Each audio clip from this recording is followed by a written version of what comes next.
sumunod ka rito nang dahilan sa kanya? At bakit hindi? Kahit pa-cool ka dyan, lalaki ka pa rin katulad ko, no? Tingnan natin kung hindi mo rin gawin yung mga ginagawa ko para kay Honey.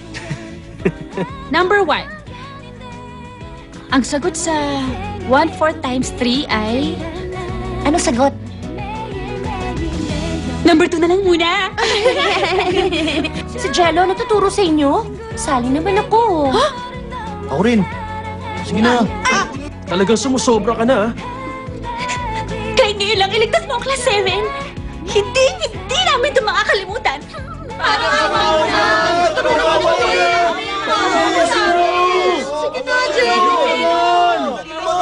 Di ko na palalagpasin ng pagkakataon upang sabihin na mahal kita. Mahal kita.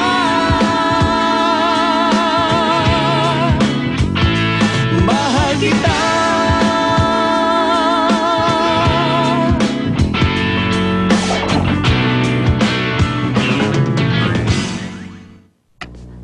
Ako na po ang maghuhugas. Tapos na ako. Umalis na ba sila? Sana dito na sila kumain. Sobra na po yun. Dito na nga kami kumain ng lunch eh. Tama na po yun. Natatandaan mo ba yung tinuro sa inyo? Hoy, Carlo. May yellow card ka na. Malapit ka nang matanggal.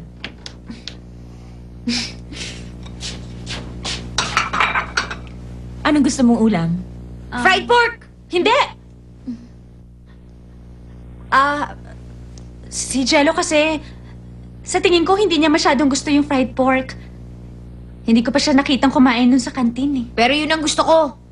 Oo, alam ko. Hindi nga gusto ni Jello yon. Pero yun ang gusto kong kainin.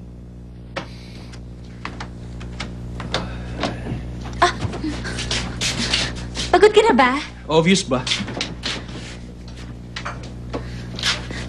Tubig?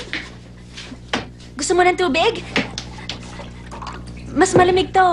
Ayoko. Heto. Ano ba? Hindi malamig ang tubig na yan. Carlo!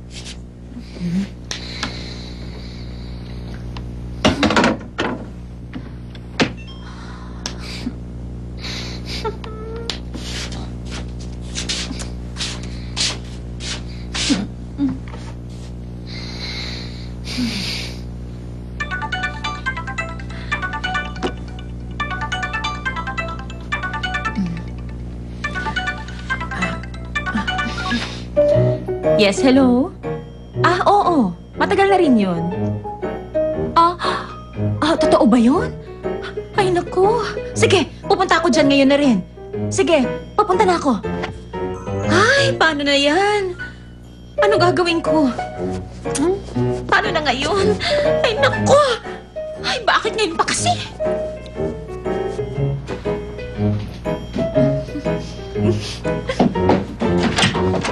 Doon na didiretso ang papa niyo pagkagaling sa trabaho, ha?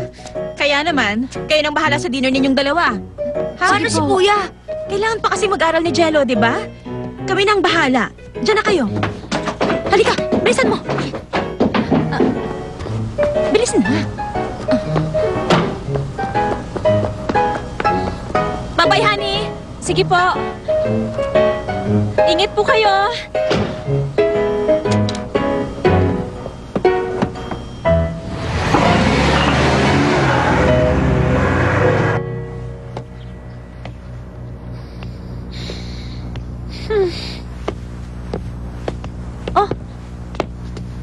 Saan ka pupunta?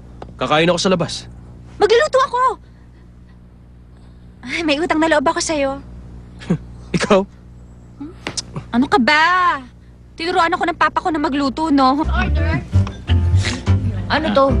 May nangyari bang masama dito? Magaling lang talaga akong umarte. Yung taga-asosasyon ng tumawag. Akala siguro niya nababaliw ako. Akala ko kung ano nangyari. Bigla mo ako pinapunta rito. Meron talagang nangyari, no? Ang buong klase ni Nahani nagpunta kanina sa bahay natin. Aba, Opo, ma'am. ibang klase talaga si Honey. No? Ay, naku, sinabi mo pa. Si Honey, iba ang appeal. Alam ba ninyo, Sinadya ko nga naiwan silang dalawa doon. Ay, palagi kasi silang nag-aaway eh. Kaya, naisip ko na hayaan ko sila na ayusin nila ang problema nila nang sila lang.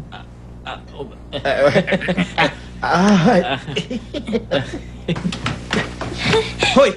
Anong oras mo ba akong balak pakainin ng dinner? Sandali! Ano ba nangyayari dito? Pasensya na.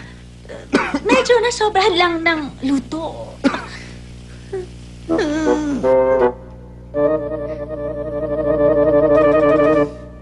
Anong tawag mo dito sa walang kwentang pagkain na to?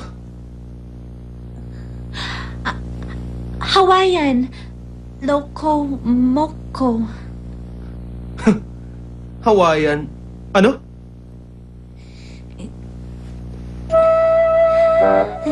Loco Moco.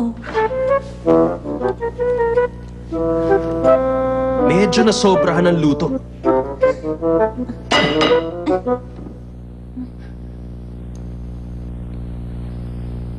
At itong kanin, bakit ganitong pagkakaluto? Bakit? Ayaw mo ng malata? Hoy! Huwag mo sabihin gusto mong kainin ko to.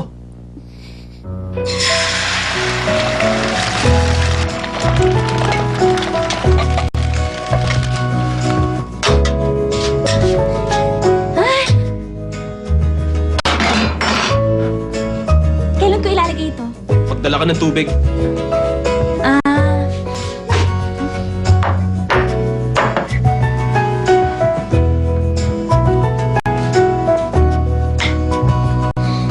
Wow!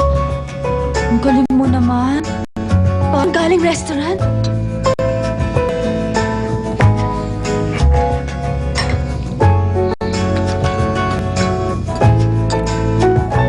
Ang sarap nito! Paano naluto ng ganito kalambot yung itlog?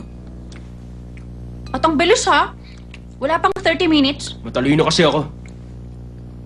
Hmm? Kailangan mo ng utak para makapagluto. Ah, ganun ba? Eh di, matalino rin pala ang papa ko, ha? Kung ganun, matalino rin pala si Jigo. Masarap din kasi magluto si Jigo, eh. Talaga. Totoo yun! Sa fair namin, alam mo ba na nagluto siya ng tteokbokki? Ang sarap talaga nun! Hoy! Hindi ulam ang tteokbokki. Pero masarap ang pagkakaluto niya. Mahirap kaya magluto nun. Alam mo, minsan ang simpleng pagkain, hindi naluluto ng kung sino lang, kaya magaling din si Jigo. Yung pritong kamote niya, ang lutong ng pagkaluto sa labas. Tapos ka na kumain? Hindi ka pa tapos yung kinakain ko! Tapos na. Hugasan mo lahat to.